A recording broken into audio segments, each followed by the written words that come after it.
امام حسن پاک نے جو حضرت امیر معاویہ سے صلح کی، امام حسن پاک کی یہ صلح بعض لوگوں کو جچتی نہیں ہے، ہضم نہیں ہوتی۔ ظاہر ہے خالص دین ہے، خالص دین کی مثال خالص دیسی گھی کی ہے، تو وہ خالص دیسی گھی تو کتے کو تو ہضم نہیں ہوتا نا، ہاں دیسی گھی کتے کو ہضم تو نہیں ہوگا۔ تو بات یہ ہے کہ امام حسن پاک نے جو لوگوں سے بیعت لی تھی، میں جڑ سے اٹھا کے آپ کو مسئلے کے سمجھا رہا ہوں، جب آپ نے مولا علی کی شہادت کے بعد لوگوں سے آپ نے جب بیعت لی تھی، اور آپ کو ایک بات یہ بھی بتاؤں، تاریخ کے اندر جو اسلامی سیاست کے سر خیل جو لوگ گزرے ہیں، یوں سمجھیے کہ اسلامی سیاست میں تدبر رکھنے والے عظیم مدبر جو لوگ گزرے ہیں، ان میں سر فہرست جن لوگوں کا نام آتا ہے، ان میں ایک نام حضرت امام حسن پاک کا بھی ہے۔ اتنے بڑے آپ سیاستدان تھے امام حسن پاک، آپ سیاست کے اتنے جو اسرار اور رموز سیاست مدنیہ، یہ والی سیاست نہیں، سیاست پاکستانیہ یا ہندوستانیہ نہیں، سیاست مدنیہ جو 1400 سال پہلے تھی، اس کے آپ اتنے گہری نظر سے آپ دیکھتے تھے کہ مولا علی پاک نے آپ کی سیاست کی شدھ بدھ کو دیکھ کے آپ کو اپنا جانشین خلافت کے فیصلے کرنے میں مقرر فرما دیا تھا۔ باقاعدہ طور پہ آپ سے مشورے کیا کرتے تھے امام حسن پاک سے، مولا کائنات مولا مرتضیٰ کرم اللہ تعالی وجل۔ اور آپ کو حیرت ہوگی کہ مولا علی کے دور کے اندر جتنی بھی جنگیں لڑی گئی، اکثر جنگوں کے سپہ سالار کمانڈر ان چیف خود مولا علی کہتے تھے میرا بیٹا امام حسن ہے۔ اتنے بڑے آپ جنگجو بھی تھے۔ تو امام حسن پاک نے جیسے ہی بیعت لی مولا علی کی شہادت کے بعد، تو آپ نے دو باتوں پہ بیعت لی۔ آپ نے کہا ایک تو میری خلافت پر میرے ہاتھ پر بیعت کرو گے، میرے ہاتھ میں ہاتھ دو گے، دوسرا جس سے میں صلح کروں گا اس سے صلح کرو گے، جس سے میں جنگ کروں گا اس سے جنگ کرو گے۔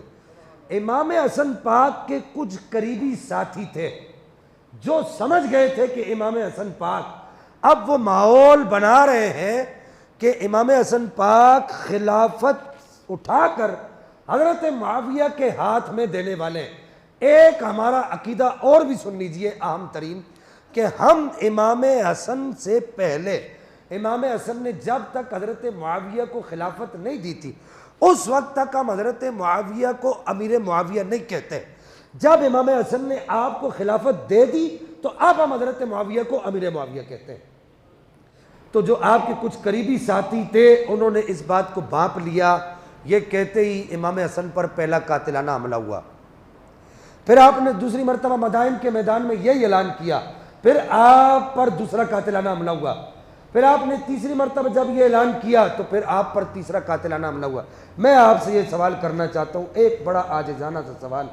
میں آپ سے پوچھنا چاہتا ہوں کہ ان لوگوں کو تلاش کریں تاریخ میں،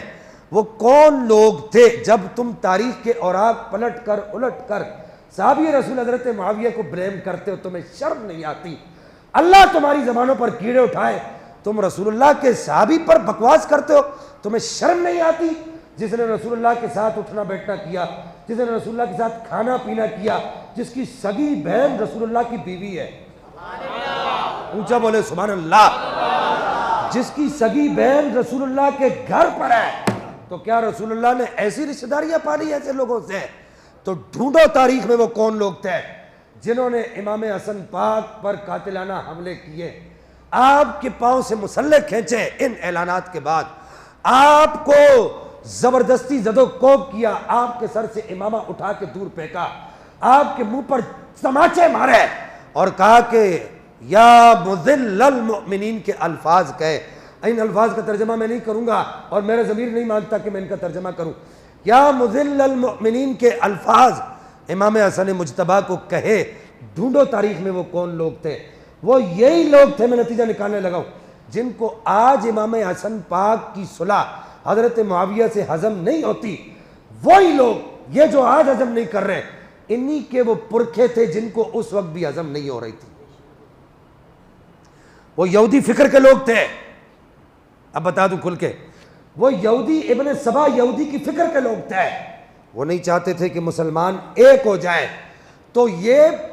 صدیوں سے پشتوں سے یہ معاملہ چلا آ رہا ہے، یہ کوئی نیا معاملہ نہیں ہے کہ امام حسن پاک نے صلح کیوں کی، تو یہ ایسے کیوں ہوا تو ویسے کیوں ہوا، یہ اپنے باپ دادا کی رسم کو نبھا رہے ہیں، چاہے وہ ہمارے اندر کوئی لوگ ہوں چاہے کسی اور کے اندر ہو، ہمیں کوئی بات کرنے میں کسی سے کوئی یار نہیں ہے۔ اب آگے ربیع الاول شریف، یہ تو بات بڑی طویل ہو گئی امام حسن پاک